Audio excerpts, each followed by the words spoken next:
வணக்கம். பிகினர்ஸ்களுக்கான இந்த வீடியோவில் நாம் என்ன பார்க்க போகிறோம் அப்படின்னா, சிம்பிளாக ஒரு மாடல் பிகினர்ஸ் எல்லாருமே ஈஸியாக தைக்கிற மாதிரி கேன்வாஸ் நம்ம யூஸ் பண்ணாமல் ஒரு பாட்டில் நெக் வந்து நம்ம எப்படி பண்ணலாம் அப்படிங்கிறது தான் இந்த வீடியோவில் நம்ம பார்க்க போகிறோம். அதுக்கு முன்னாடி இந்த சேனலை இது வரைக்கும் சப்ஸ்கிரைப் பண்ணாதவங்க சப்ஸ்கிரைப் பண்ணுங்கள். சப்ஸ்கிரைப் பட்டனை கிளிக் பண்ணி பெல் ஐக்கானையும் கிளிக் பண்ணுங்கள். இந்த சேனலில் வர வீடியோஸ் எல்லாமே நீங்கள் மிஸ் பண்ணாமல் பார்க்கலாம். இப்போ இது பின் பக்கம் லைனிங் கிளாத்தும் மெயின் கிளாத்தும் கட் பண்ணி வச்சுருக்கிறேன். அகலம் 10.5 இன்ச்சு இருக்குது. 8.5 இன்ச்சு தான் அந்த அளவு. தையலுக்காக 2 இன்ச்சு விட்டுருக்கிறேன். உயரம் 13.5 இன்ச்சு கட் பண்ணியிருக்கிறேன்.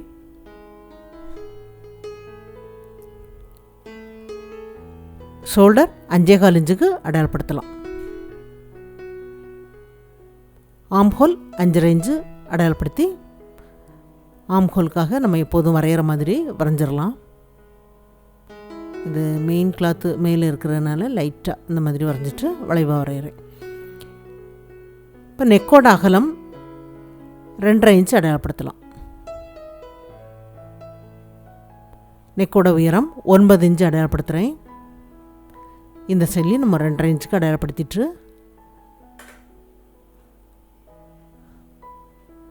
நெக்குக்காக எப்போது மாதிரி வரைஞ்சாச்சு. இந்த கார்னர்லேருந்து மேலே 2 இன்ச்சுக்கு அடையாளப்படுத்திடலாம். இப்போ இதுக்கு வெளிப்பக்கம் 1/2 இன்ச்சுக்கு அடையாளப்படுத்துகிறேன். இது வந்து நெக்கு நீங்கள் அகலமாக வேணும் அப்படின்னு நினைக்கிறவங்க 1/2 இன்ச்சு அடையாளப்படுத்தலாம். அப்படி இல்லை அப்படின்னா நேராக அப்படி கட் பண்ணி கிராஸில் நீங்கள் கட் பண்ணலாம்.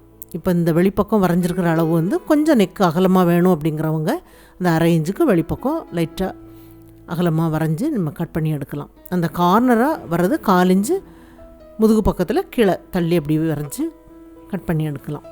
ஏன்னா அந்த கார்னராக வர்ற பகுதியை நம்ம கணக்கில் எடுக்காமல் 1/4 இன்ச்சு கீழே அப்படியே விட்டு கட் பண்ணியாச்சு. இந்த ஷேப்பில் இருக்குது. இப்போ இதில் டிசைன் பண்ணுறதுக்கு சாரியில் வந்து சில்வர் கலரில் டிசைன் இருக்குது. அதனால் சில்வர் கலர் டிஷ்யூ கிளாத் எடுத்துருக்கிறேன். இப்போ இது மெயின் கிளாத்தும் லைனிங் கிளாத்தும் சேர்ந்த மாதிரி இருக்குது. நெக்கு பகுதியில் நம்ம எப்போதும் ஜாயிண்ட் ஆக்குற மாதிரி 1/4 இன்ச்சு விட்டு ஜாயிண்ட் ஆக்கலாம்.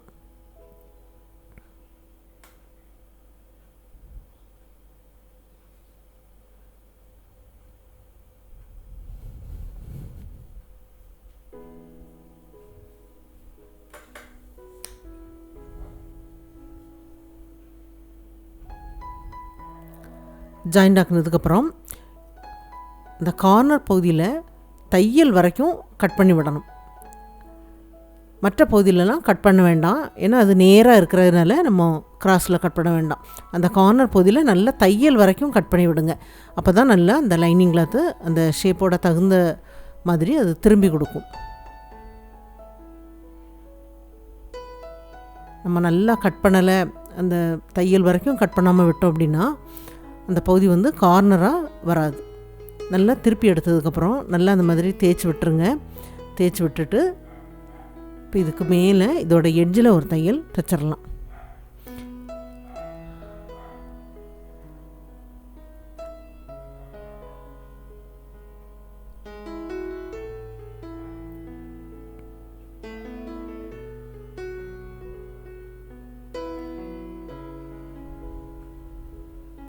எட்ஜில் தைச்சதுக்கப்புறம் வெளிப்பக்கம் 2 பீஸையும் சேர்ந்த மாதிரி ஜாயிண்ட் ஆக்கிடலாம். இடுப்பு மடிப்பு போகும் நம்ம டிசைன் எல்லாமே பண்ணதுக்கப்புறம் லாஸ்ட்டில் எக்ஸ்ட்ரா லைனிங் கிளாத்தை ஜாயிண்ட் ஆக்கி மடித்து தைக்கலாம். எல்லாமே தைச்சி முடித்தாச்சு. தைச்சதுக்கப்புறம் இது நேர் பீஸ் ஒரு ஸ்கேலோட அகலத்துக்கு கட் பண்ணியிருக்கிறேன். இந்த மாதிரி நம்ம வச்சு வரைஞ்சி கட் பண்ணிட்டோம் அப்படின்னா ஒன்று போல் அளவுகள் இருக்கும். இது 2ஆக மடித்து அப்படியே நம்ம ஜாயிண்ட் ஆக்கிடலாம்.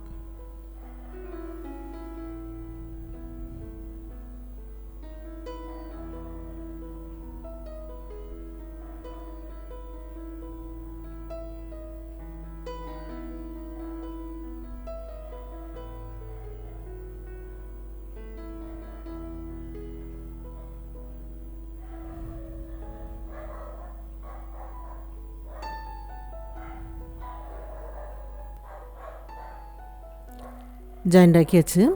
ஜாயிண்ட் ஆக்குனதுக்கப்புறம் ப்ளவுஸ் கிளாத்து நேர் பீஸ் கட் பண்ணியிருக்கிறேன். இப்போ இந்த ஜாயிண்ட் ஆக்கியிருக்கோம் பாருங்கள், அந்த பகுதியில் இந்த பீஸை அதுக்கு மேலே வைக்கலாம். அதோட நூல் இலைகளும் இதுவும் ஒன்று போல் அந்த சைடில் இருக்கணும். அந்த மாதிரி விட்டு ரொம்ப எட்ஜில் ஜாயிண்ட் ஆக்க வேண்டாம், கொஞ்சம் விட்டு அப்படியே ஜாயிண்ட் ஆக்கலாம்.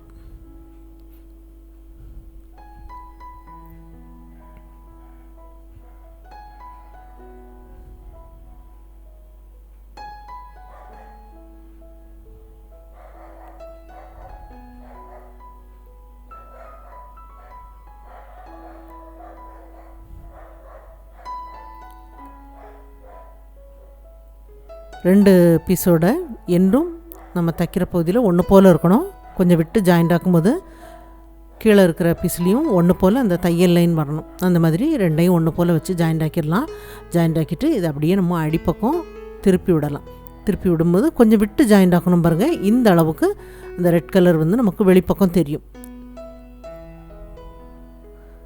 தையல் அந்த ரெட் கலரை விட்டு சில்வர் கலர் பக்கமாக தையல் விடுற மாதிரி ஜாயிண்ட் ஆக்குங்க.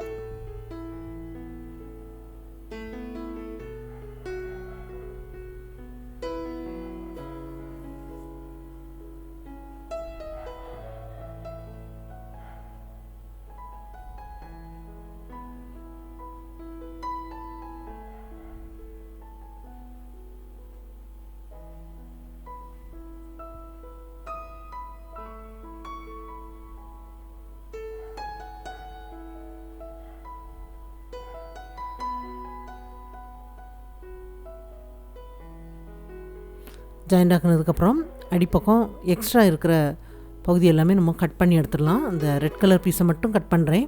ஏன்னா ஃபஸ்ட்லேயே நம்ம கொஞ்சமாக வச்சு தைச்சோம் அப்படின்னா இந்த அளவுக்கு தைக்க முடியாது. அதனால் கொஞ்சம் அதிகமாக விட்டு தைச்சிட்டு நம்ம கட் பண்ணி எடுக்கலாம். கட் பண்ணி எடுத்தாச்சு.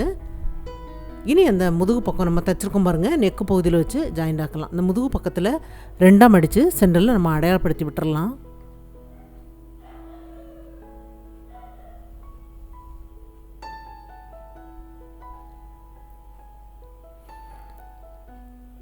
இந்த பகுதியில் அப்படியே வைக்கலாம்.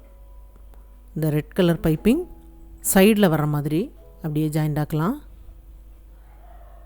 இந்த சைடில் வந்ததுக்கப்புறம் இதை திருப்பி கொடுக்குறத பாருங்கள். இதை அப்படியே நம்ம இந்த சைடில் வந்து அந்த கார்னர் பகுதி அந்த பக்கத்தில் இப்படி ஒரு விரலை விட்டு பிடிச்சிட்டு இப்படி திருப்பினீங்க அப்படின்னா எந்த அளவுக்கு அந்த கிளாத் வந்து மடியுதோ அந்த பகுதியை அப்படியே அடிப்பக்கம் திருப்பிட்டு ஜாயிண்ட் ஆக்குங்க.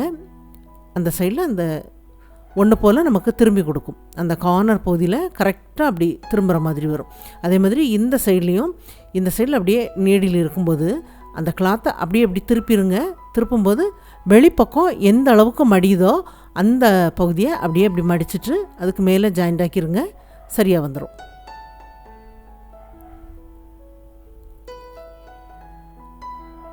இந்த மடித்து கொடுக்குறது தான் நீங்கள் கவனமாக இந்த மாதிரி பார்த்து மடிங்க, அப்போ நல்லாயிருக்கும்.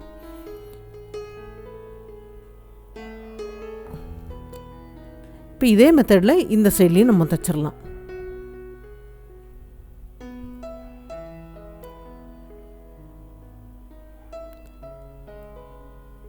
இந்த கார்னர் வரைக்கும் தைச்சதுக்கப்புறம் நம்ம கொஞ்சம் பகுதி இந்த மாதிரி விரல் வச்சு இந்த மாதிரி பிடிச்சிட்டு எந்த பகுதி வரைக்கும் நமக்கு அப்படி வரணுமோ அந்த அளவுக்கு இந்த இடத்துல ஒரு விரலை வச்சுட்டு இப்படி திருப்புங்க. திருப்பிட்டு எவ்வளோ பகுதி அது மடியுதோ அந்த பகுதி அப்படியே அடிப்பக்கமாக மடித்து அப்படியே ஜாயிண்ட் ஆக்குங்க. இந்த மாதிரி ஜாயிண்ட் ஆக்கும்போது அந்த கார்னர் பகுதி ஒன்று போல் மடிஞ்சு அந்த கார்னர் பகுதியில் இருக்கும். நமக்கு அந்த ரெட் கலர் பீஸும் அந்த சில்வர் கலரும் ஒன்று போல் மடிஞ்சு நமக்கு வெளிப்பக்கம் தெரியும். இந்த சைடில் அப்படியே நீடியில் இருக்கும்போது அந்த கிளாத்தை அப்படியே திருப்பி விட்டுருங்க. திருப்பிட்டு வெளிப்பக்கம் மடிகிற பகுதியை அப்படியே மடித்து விட்டுருங்க.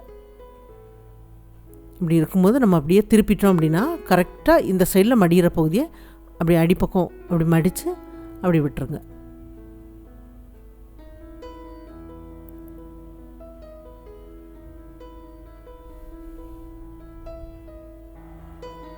இதில் வெளிப்பக்கம் அப்படி ஜாயிண்ட் ஆக்காமல் அப்படியே இருக்கட்டும். இது நேர் பீஸ் 2 இன்ச் அகலத்துக்கு நேர் பீஸ் இருக்குது. இதை சின்ன சின்ன சதுர பீஸாக கட் பண்ணணும். இந்த மாதிரி அப்படியே மடிச்சிட்டு கட் பண்ணுங்கள், ஈஸியாக கட் பண்ணிடலாம். 2 இன்ச் அளவு சமசதுரமாக இருக்கும். அப்படி இல்லைன்னா நீங்கள் ஒரு உத்தேசமாக உங்களுக்கு தெரியும் இந்த மாதிரி ஒரு சதுரமாக நம்ம நீளத்துக்கு வச்சுட்டு இப்படி மடித்து கொடுக்காம கூட கட் பண்ணி எடுக்கலாம். எல்லாமே கட் பண்ணி எடுத்ததுக்கப்புறம் இதை நம்ம 4ஆக மடித்து முக்கோண ஷேப்பில் ஜாயிண்ட் ஆக்கணும். இந்த மாதிரி ஜாயிண்ட் ஆக்கிடுங்க. அந்த கார்னர் பகுதியை அப்படியே மடிக்கணும்.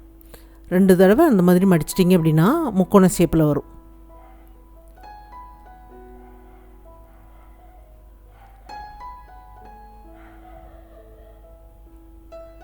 எல்லா பீஸுமே ஜாயிண்ட் ஆக்குனதுக்கப்புறம் தனித்தனியாக கட் பண்ணி வச்சுருக்கிறேன்.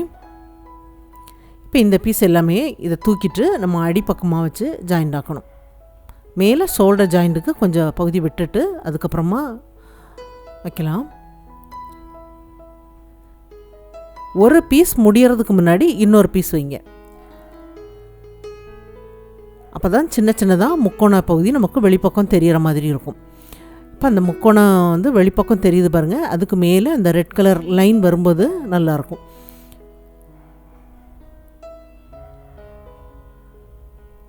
தைக்கும்போதும் இப்போ நம்ம அந்த ஜாயிண்ட் பண்ணும்போதும் அந்த ரெட் கலரில் தையல் படாமல் அதுக்கு வெளிப்பக்கம் அந்த சில்வர் கலர்லேயே தையல் விழற மாதிரி ஜாயிண்ட் ஆக்குங்க. இந்த கார்னர் பகுதியில் வரும்போது அதில் திரும்புகிற பகுதியில் இன்னொரு பீஸ் இந்த மாதிரி வைக்கணும். இந்த சைடில் ஒரு பீஸ் வச்சாச்சு. அதுக்கப்புறம் இந்த சைடில் ஒரு பீஸ் இந்த மாதிரி வச்சுருங்க.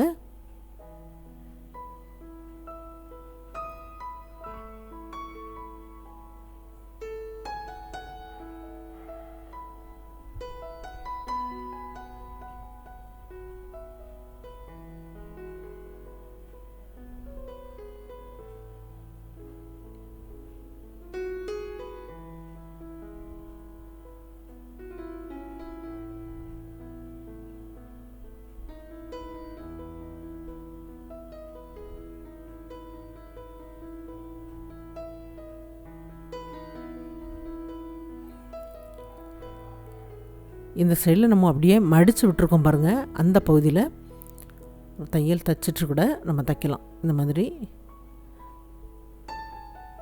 தைச்சிட்டு அதுக்கப்புறமா சைடில் அப்படியே ஜாயிண்ட் ஆக்குங்க.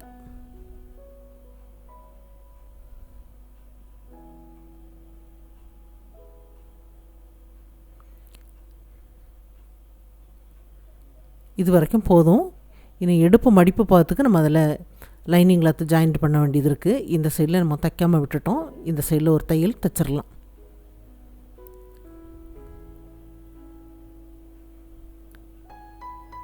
இதே மாதிரி இன்னொரு சைட்லேயும் நம்ம ஜாயிண்ட் ஆக்கிடலாம். 2 சைட்லேயும் ஜாயிண்ட் ஆக்கினதுக்கப்புறம் இடுப்பு மடிப்பு பார்த்துக்கு எக்ஸ்ட்ரா லைனிங் கிளாத்தை ஜாயிண்ட் ஆக்கி அடிப்பக்கம் மடித்து தைச்சிருக்கிறேன்.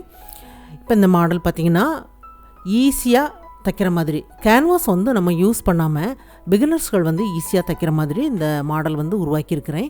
இப்போ இந்த மாடலில் பார்த்திங்கன்னா சும்மா அப்படி ப்ளைனாக இருந்த கிளாத்தில் நம்ம சில்வர் கலர் இந்த சாரியில் என்ன கலரில் டிசைன் இருக்கோ அதுக்கு தகுந்த மாதிரி கிளாத்தை வச்சு நம்ம ஜாயிண்ட் ஆக்கலாம். இதில் நான் சில்வர் கலரில் யூஸ் பண்ணியிருக்கிறேன். இப்போ நீங்கள் பட்டு சாரியாக இருந்தது அப்படின்னா அந்த பார்டர் பகுதியை வச்சு இந்த மாதிரி நீங்கள் தைச்சிங்க அப்படின்னா ரொம்ப நல்லாயிருக்கும். இது எல்லாருக்கும் பிடிக்கும்னு நினைக்கிறேன். ட்ரை பண்ணி பாருங்கள். இந்த வீடியோ பார்த்ததுக்கு நன்றி. மேலும் வீடியோஸ் பார்க்க அந்த சேனலை மறக்காமல் சப்ஸ்கிரைப் பண்ணுங்கள்.